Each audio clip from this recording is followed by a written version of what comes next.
உலகெங்கும் வாழும் அன்பான தமிழ் உள்ளங்களுக்கு அநேக கோடி வணக்கங்கள். நல்ல நேரம் நிகழ்ச்சியூடாக நல்லதே நினைப்போம், நல்லதே நடக்கும், நலமாயிருப்போம். இன்றைய தினம் 16ஆம் தேதி 7ஆம் மாதம் 2026 குருவாசரம் என்று சொல்லக்கூடிய வியாழக்கிழமை, பராபவ வருடம் ஆனி மாதம் 32ஆம் நாள், துதியை திதி, ஆயில்ய நட்சத்திரம், சித்தாமிர்த யோகம். இன்றைய தினம் ராகு காலம் 1:30 மணி முதல் 3 மணி வரை. இன்றைய தினம் யமகண்டம் 6 மணி முதல் 7:30 மணி வரை. இன்றைய தினம் நல்ல நேரம் 7:30 மணி முதல் 9 மணி வரை. இன்றைய தினம் குளிகன் நேரம் 9 மணி முதல் 10:30 மணி வரை. இன்றைய தினம் பூராடம் உத்துராடம் நட்சத்திரக்காரர்களுக்கு சந்திராஷ்டம தினம். பூராடம் உத்துராடம் நட்சத்திரக்காரர்களுக்கு சந்திராஷ்டம தினம். சூலம் தெற்கு, பரிகாரம் தைலம். என்ன நேர்களே, வாருங்கள் இனி இன்றைய தினத்திற்கான ராசி பலன்களை பார்க்கலாம்.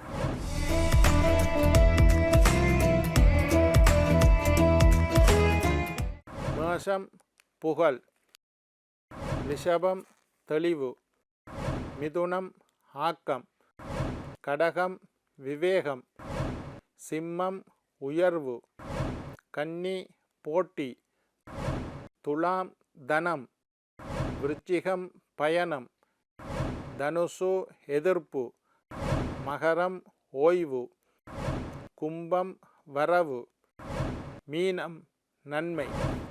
ஆன்மீக தகவல் பகுதியில் தொடர்ந்து உங்களை சந்தித்து வருவதில் மட்டற்ற மகிழ்ச்சி அடைகின்றேன். ஒவ்வொரு நாளும் ஒவ்வொரு புதிய அற்புதமான ஆன்மீக தகவல்களை உங்களோட பகிர்ந்து கொண்டு இருக்கிறோம். அந்த வகையில் இன்றைய தினமும் சில நல்ல விஷயங்களை உங்களோட பகிர்ந்து கொள்ளலாம் என்று காத்திருக்கிறேன். எங்களுடைய நிகழ்ச்சிக்கு நீங்கள் தரக்கூடிய ஆதரவு என்னை மகிழ்ச்சி அடைய செய்கின்றது.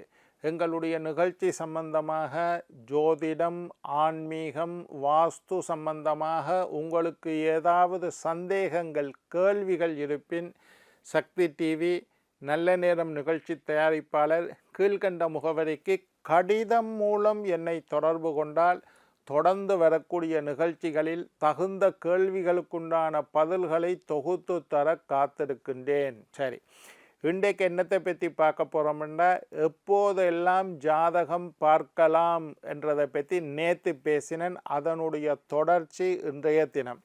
எங்களுக்கு ஏதாவது பிரச்சனைகள் வரைக்குள்ள முடிவெடுக்க முடியாத நிலைமை, ஒரு சூழ்நிலை உருவாகும் போது ஜோசியர்கிட்ட, எங்களோட குடும்ப ஜோசியர்கிட்ட நாங்கள் ஜாதகத்தை பார்க்க போகிறோம்.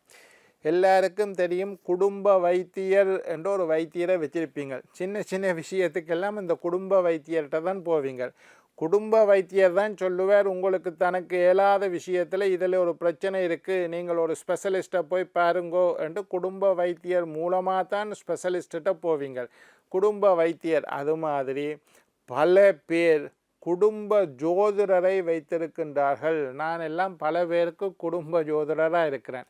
அவையோட குடும்பத்தில் என்ன ஒரு நல்லது செய்கிறதா இருந்தாலும், என்ன ஒரு புதிய முயற்சி செய்வதாக இருந்தாலும், அல்லது அவர்களுக்கு தங்களுக்கு முடிவெடுக்க முடியாத நிலைமை வந்தாலும் என்னிடம் ஓடி வருவார்கள். வந்து, ஐயா ஜாதகத்தை பாருங்க ஐயா, கோர்ட்டில் ஒரு வழக்கு இருக்குது, இது எனக்கு சாதகமாக அமையுமா அமையாதா, நான் கோர்ட்டு கேஸுன்னு அலைகிறேன், இதில் செலவு தான் மிச்சமா, எனக்கு சாதகமான பலன் வருமா என்று கேட்டு வருகிறேன். சில விஷயங்களை நீங்களே முடிவெடுக்க முடியுமென்னா தாராளமாக எடுத்துக்கொள்ளுங்க. நீங்கள் எடுக்கக்கூடிய முடிவுக்கு ஒரு ஜோதிடரின் ஆலோசனையை பெற்றுக்கொள்ளுங்கள்.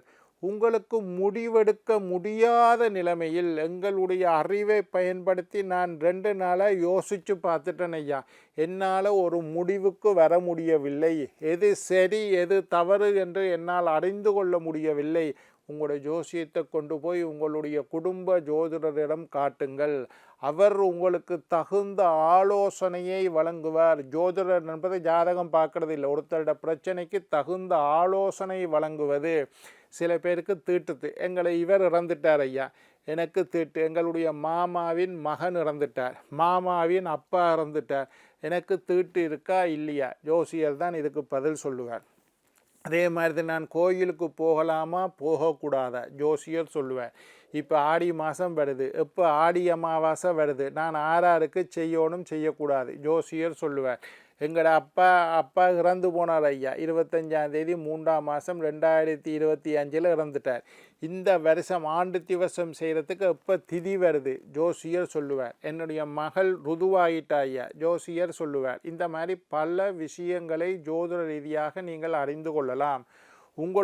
உங்களுடைய அறிவுக்கு எட்டாத விஷயங்களை அறிந்து கொள்ள வேண்டுமாக இருந்தால், முடிவெடுக்க முடியாத ஒரு சூழ்நிலையில் சரியான முடிவெடுக்க வேண்டுமாக இருந்தால், வயதில் மூத்தவர்கள், ஒரு ஆன்மீக குரு, ஜோதிடர், இந்த மாதிரி எல்லாரையும் அணுகி ஒரு ஆலோசனை பெற்று அந்த முடிவை எடுங்கள். பல பேர் பல விஷயம் ஜாதகத்தை தாண்டி பல விஷயத்துக்கு என்னட்ட ஃபோன் பண்ணி கேட்பினோம். ஐயா இப்படி ஒரு பிரச்சனையில் நான் மாட்டிக்கொண்டேன், இதிலேருந்து விடுபடுறதுக்கு என்ன வழி ஐயா, என்ன தெய்வத்தை வழிபட வேண்டும்? பெருசாக எல்லாருக்கும் நாங்கள் பரிகாரம் இல்லை, இந்த தெய்வத்தை வழிபடு, இன்ன பரிகாரத்தை செய், இந்த வழிபாடை செய், இந்த தான தர்மத்தை செய் என்று நாங்கள் ஒரு ஆலோசனையை வழங்குவோம். அப்படி ஆலோசனையை பெற்று முன்னேறியவர்கள் நிறைய பேர். பிரச்சனைன்றோன்னு ஜோசியர்கிட்ட ஓடி வருகிறோம், அது நல்லொரு விஷயம். அப்போ உங்களுக்கு திருமணத்துக்கு பொருத்தம் பார்க்கத்தான் நிறைய பேர் ஜோசியர்கிட்ட போடுறது. மகண்ட ஜாதகத்தை மகள்ட ஜாதகத்தை ஐயா எப்படி வரணமையும், எந்த திசையிலிருந்து அமையும், இவளுக்கு திருமணம் முடிக்க வயசு சரியா, என்ன வயசில் திருமணம் முடிக்கலாம், எப்படிப்பட்ட மாப்பிள்ளை, படித்த கணவன் அமைகிற பலன் இருக்கா, இந்த மாதிரியெல்லாம் திருமணத்துக்காக பார்க்கலாம். முடிவெடுக்க முடியாத நிலைமையில் உங்களுக்கு, அதாவது நான் எப்பவும் சொல்வேன், வாழ்வின் ரகசியங்களை கிரகங்களிடம் தெரிந்து கொள்ளுங்கள் என்று நான் எப்பவும் சொல்கிறது. என்ற ஜோதிட புஸ்தகத்தில் எழுதியிருக்கேன், வாழ்வின் ரகசியங்களை கிரகங்களிடம் தெரிந்து கொள்ளுங்கள். பல விஷயங்கள் வாழ்க்கையில் ரகசியமாக இருக்கும், அதெல்லாம் நவ கிரகங்கள் தான் எங்களுக்கு சொல்லித்தரும். முடிவெடுக்க முடியாத நிலையில் முடிவை எடுப்பதற்கு ஜோதிடரை அணுகுவது. பிரச்சனைகள் பெரிதான பொழுது, பிரச்சனைகள் அண்டர் கண்ட்ரோல் அவுட் ஆஃப் கண்ட்ரோல்னு இருக்குது. பிரச்சனைகள் எல்லாம் எங்களோட கட்டுப்பாட்டில் இருக்கும் மட்டும் நாங்கள் பிரச்சனைகளை கட்டுக்குள் வைத்து கொண்டு பல விஷயங்களை செய்து கொண்டு இருப்போம்.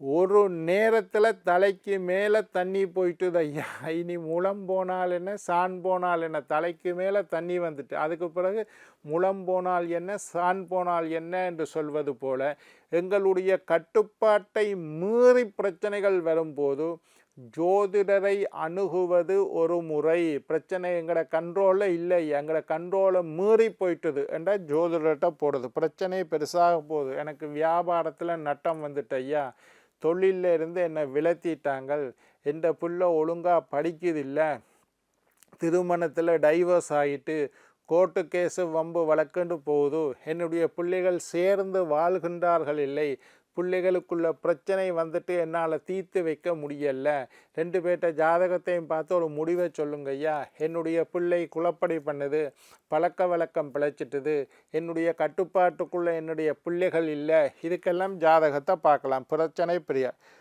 நோய் வரும்போது என்னட்டு ஓடி வருவினோம் ஐயா, எங்கள் அம்மாவை ஆஸ்பத்திரியில் அட்மிட் பண்ணி வச்சுருக்குது, 3 நாளாக ஐசியூ யூனிட்டில் இருக்கிறா, அவருக்கு டாக்டர் மேல் கொஞ்சம் கஷ்டம்னு சொல்லிக்கணும், அவரோட ஆயுள் எப்படி இருக்குது ஐயா, அம்மா தப்புவாவா இல்லையா, அம்மா தப்புறத்துக்கு நான் எந்த தெய்வத்தை கும்பிட வேண்டும், என்ன வழிபாடு செய்ய வேண்டும், என்ன தான தர்மம்னு வந்து நிற்பினோம். அதுக்கு டாக்டர்கிட்ட ஜோசியர்கிட்ட போய் நீங்கள் பார்க்கத்தான் டாக்டர்கிட்டையும் போகணும், ஜோசியர்கிட்ட போய் ஜாதகத்தை பாருங்கோ. நாங்கள் அப்போ அந்த அம்மாவோட ஜாதகத்தை எடுப்போம், இந்த அம்மாவுக்கு என்ன கோச்சாரம் நடக்குது, என்ன தசாபுத்தி நடக்குது, அவரோட ஆயுள் பலன் நல்லா இருக்குதா, என்ன நோயினால் அவருக்கு மரணம் ஏற்படும், இப்போ மரணத்துக்குண்டான காலம் இருக்குதா, அவரோட ஆயுள் கட்டியாக இருக்குதா, இப்போ இருக்கிற பிரச்சனையிலிருந்து தப்பிடுவாவா, இதெல்லாம் ஜாதகத்தை ஆராய்ந்து அவர்களுக்கு தெளிவான ஒரு பதிலை சொல்லி அனுப்புவோம். அதே நேரத்தில் அவரோட ஜாதகத்தை பார்த்து இந்த தெய்வத்துக்கு நேர்த்தி வையுங்கோ, இந்த தெய்வத்தை கும்பிடுங்கோ, இந்த தெய்வத்துக்கு உயிர்த்தானம் தாழதாக நேர்த்தி வையுங்கோ, இந்த மாதிரி வழிமுறைகள், இந்த விளக்கு ஏற்றுங்கோ, இந்த கிழமையில் போய் இந்த தெய்வத்துக்கு விளக்கு ஏற்றுங்கள், இந்த மாதிரி எளிமையான பரிகாரங்கள், இல்லை பெரிய பரிகாரங்கள், ஆயுஷ் ஹோமம் செய்யுங்கோ, மிருத்யுஞ்சய யாகம் செய்யுங்கோ, தன்வந்தரியை கும்பிடுங்கோ, தன்வந்தரி யாகம் செய்யுங்கோ என்ற மாதிரி பரிகாரங்களை பற்றி சொல்வோம் நோய் வரும் போது. அடுத்தது சில பேர் வரும், ஐயா டாக்டர் புற்றுநோயின்னு சொல்லிட்டார் ஐயா, இது பெருசாகிருமா சின்னனாகுமா, ஆரம்பத்திலேயே கட்டுப்படுத்தலாமா, இதுக்கு ஜாதகம் பார்க்க வருவினம்.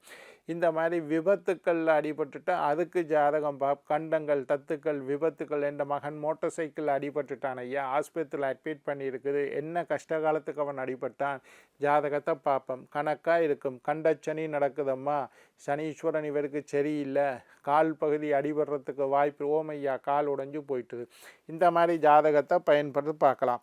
அறிவுக்கு எட்டாத விடயங்களை சமாளிக்கும் போது, எங்களுடைய மூளைக்கு எட்டாத விஷயங்கள், அறிவுக்கு எட்டாத முடிவுகளை எடுக்க வேண்டிய சூழ்நிலை பல சந்தர்ப்பத்தில் பல குடும்பத்துக்கு வரும். எங்களுக்கு யோசித்து முடிவெடுக்க முடியாது, எங்களுடைய அறிவுக்கு எட்டாத விஷயம், அதுக்கு ஜோதிடர்கிட்ட போய் முடிவெடுத்து கொள்ளலாம். குழந்தை இல்லாத போது கல்யாணம் முடித்தா 1 வருஷம் பார்ப்பினம், 2 வருஷம் பார்ப்பினம், 3 வருஷம் பார்ப்பினம்.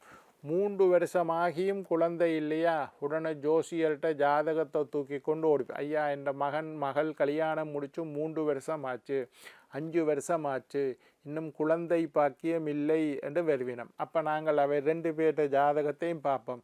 அவைகளுக்கு ஏதாவது புத்திர தோஷங்கள், நான் பின்னுக்கு பேச இருக்கிறேன் புத்திர தோஷத்தை பற்றி. புத்திர தோஷம் இருக்கா, 5ல் குரு இருக்கா, 5ல் செவ்வாய் இருக்குதா, அவர்களுக்கு மருத்துவ உதவி தேவைப்படுமா, பிள்ளை பிறக்குமா பிறக்காதா, அப்படி பிள்ளை பிறந்தால் ஆண் பிள்ளை பிறக்குமா பெண் பிள்ளை பிறக்குமா, எத்தனை குழந்தைகள் பிறக்கும், இன்னும் கொஞ்சம் காலத்தில் பிள்ளை பெற வாய்ப்பு இருக்குதா, இதுகளை பற்றியெல்லாம் சொல்லுவோம். குழந்தை கண் திருஷ்டி தோஷத்தால் பாதிப்பும் வரும்போது ஜோதிடத்தை பார்க்கணும். புதிய முயற்சிகள் தொடங்கும் போது ஜோதிடம் பார்க்கணும். வீடு கட்ட வாகனம் வாங்கும் போது ஜோதிடத்தை பார்க்க வேண்டும். என்ன நேயர்களே, நாளை மற்றொரு நிகழ்ச்சியில் உங்களை சந்திக்கும் வரை உங்களிடம் விடைபெறுவது உங்கள் ஜோதிட சித்தர் டாக்டர் ராஜராஜ குருக்கள்.